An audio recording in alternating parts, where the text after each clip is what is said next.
Assalamualaikum warahmatullahi wabarakatuh. Perkenalkan, nama saya Cynthia Agus Setiawati. Saya dari kelas 11 TI 3, nomor absen 26. Di sini saya akan menjelaskan pengertian tentang relay. Pertama-tama, pengertian relay itu apa sih? Relay adalah saklar yang dioperasikan secara listrik dan menggunakan komponen elektromagnetikal yang terdiri dari dua bagian utama, yakni elektromagnet atau koil dan mekanikal seperangkat kontak saklar atau switch. Relay menggunakan prinsip elektromagnetik untuk menggerakkan kontak saklar sehingga dengan arus listrik yang kecil atau low power dapat menghantarkan listrik yang bertegangan lebih tinggi. Fungsi relay. Komponen tambahan berupa relay bisa digunakan untuk meminimalisir adanya hambatan arus. Pemasangan relay akan memperpendek rangkaian dan membuat arus listrik tidak banyak berkurang. Alur listrik tersebut akan disalurkan secara maksimal pada komponen seperti klakson dan lampu mobil. Fungsi relay yang kedua. 1. Mengontrol motor AC. Salah satu fungsi relay dapat kita temukan pada perangkat AC.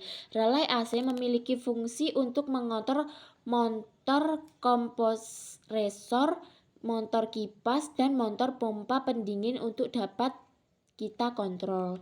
2.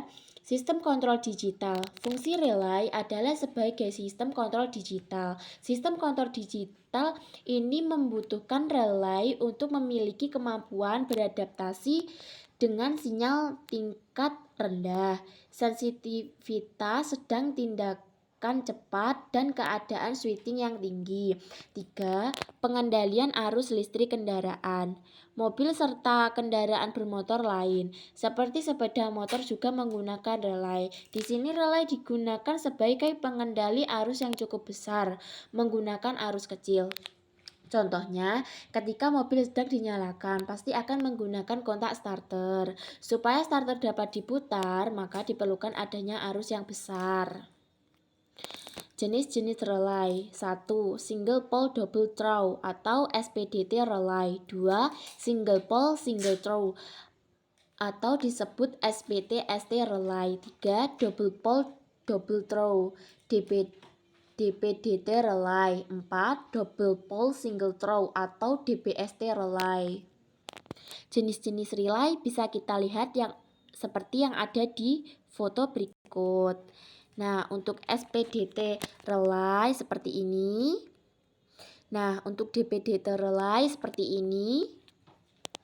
Untuk SPST relay seperti ini. Dan untuk DPST relay seperti ini. Cara kerja relay. Prinsip kerja relay pada dasarnya melibatkan koil atau kumparan dan kontak. Ketika arus listrik dialirkan ke koil, ia menciptakan medan magnet yang akan menarik atau mendorong kontak relay, sehingga mengubah status sambungan terbuka ataupun tertutup.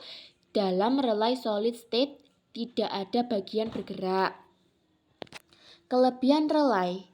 Relay juga memiliki beberapa kelebihan lain seperti mudahnya relay diadaptasikan pada tegangan yang berbeda dan temperatur sekitar tidak banyak mempengaruhi pengoperasian relay yang bekerja pada temperatur 80 derajat Celcius hingga 33 derajat Celcius. Relay juga memiliki ketahanan yang relatif tinggi antara kontak kerja ketika berada dalam keadaan terbuka. Bahkan relay dapat menghidupkan beberapa rangkaian yang terpisah. Kekurangan relay. Sama halnya seperti komponen elektronika lainnya, relay pun memiliki kekurangan walaupun kelebihan yang dimiliki juga tak sedikit. Kekurangan tersebut antara lainnya yaitu 1. Relay dapat menghabiskan dan menyita lebih banyak tempat. 2. Kecepatan kontak yang dimiliki terbatas dari 3 ms hingga 17 ms. Selama proses kontak, relay juga dapat menimbulkan bunyi. Apabila relay terkontaminasi oleh debu, hal tersebut dapat mempengaruhi terhadap umur kontak. Kontak pada relay pun bisa dibatasi pada kehausan dari oksidasi ataupun bahkan bunga api dan lain sebagainya. Nah, sekian video presentasi dari saya. Terima kasih. Wassalamualaikum warahmatullahi wabarakatuh.